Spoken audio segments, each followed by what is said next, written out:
will also prove to be a great platform for micro, small, and medium enterprises in this sector to better align themselves with larger domestic and global players. From a business perspective, India offers an exciting opportunity. Its fast-growing economy offers a large market. Moreover, its rich knowledge base of agricultural and food processing offers lessons to our times. I have in mind millets, which had nourished generations and generations, but we are getting forgotten in cities and have now been rediscovered. Talking not of their great nutritional potential, the UN declared 2023 as the year of millets. I am told that 2017 edition of WFI attracted a large number of investment commitments and rupees 22,711 crore of investment has been grounded or completed so far. In this edition too, I am sure the investor community must have found immense opportunities in our food processing and allied sectors. WFI has the potential to help India become a kitchen to the world. The event also serves as an ideal platform to showcase India as a sourcing hub for agricultural and food commodities. It can then generate ample opportunities for Indian sellers in the global marketplace. Innovators and entrepreneurs would have found much opportunities here. They could learn a lot from the women of India too. Women here have innovated in food processing over the centuries by creating recipes for varieties of jams, pickles, and so on. They have also been model entrepreneurs by running small-scale food-related industries from home. I am glad to learn that during the inaugural session of this event, Prime Minister Narendra Modi ji proposed to offer assistance in the form of seed capital to more than 1 lakh members of self-help groups involved in food processing activities. All cultures have many interesting sayings on the theme of food. We too have many proverbs that say, in essence, we are what we eat. In that case, no amount of attention we pay to this crucial subject is enough. Though this event is concluding today, but I am sure you will carry on the conversations that began here. The interactions over these 3 days must have led to collaborations. Dear friends, food, as you know, is a defining characteristic of humankind.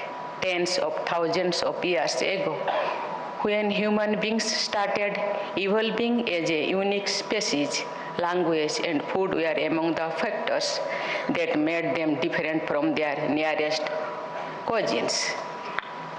The shift from foraging to agriculture and from raw food to cooked food was the beginning of civilizations. No wonder food is invariably the cornerstone of any culture. In India, we take pride in our immense diversity, and that is ample reflection in our plates too. Moreover, just as food helps forge bonds among strangers, it has been food that has historically brought different cultures closer. Fruits and vegetables first grown in one part of the world have over centuries become part of all other parts of the world. Trade in spices and condiments triggered commerce between nations and globalizations. Ladies and gentlemen, food remains one of the basic necessities of life for every human being. It is distressing indeed to realize that a substantial number of human beings go to bed on an empty stomach in many parts of the world. This puts a strain on the great economic and technological progress humankind has achieved. It would have been a different matter if the world was not producing enough to feed all. Science has drastically improved yield and promises to even deliver much more. The large-scale prevalence of hunger is not due to the lack of production, but due to the lack of distribution. Is it also due to the lack of empathy? I don't believe so.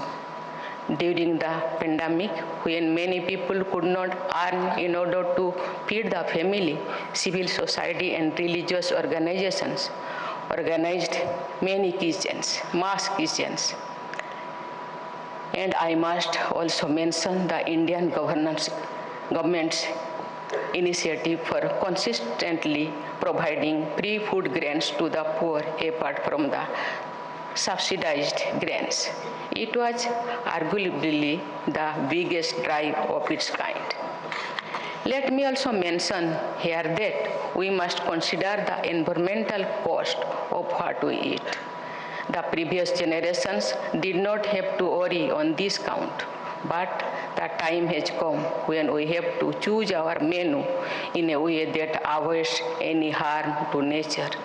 We need to make conscious decisions to shift away from those foods that add to the problem to climate change and to shift towards the ones that are good for not only our health, but also for the health of the planet.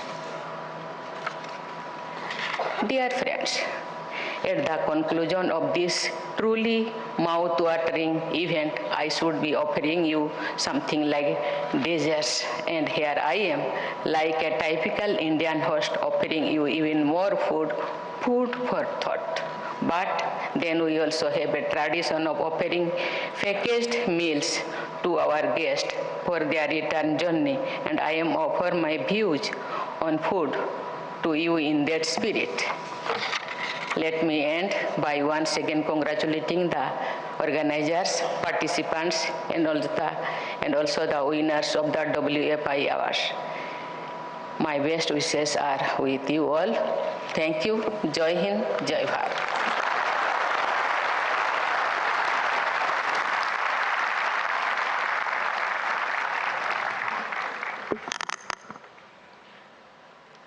Ladies and gentlemen, please rise for the national anthem.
Well, that was President of India, Droupadi Murmu, addressing the valedictory session of the World Food India program in the presence of the Union Minister for Food Processing, Shri Pashupati Kumar Paras, and the Union Minister of State for Food Processing Industries and Jal Shakti, Shri Prahlad Patel.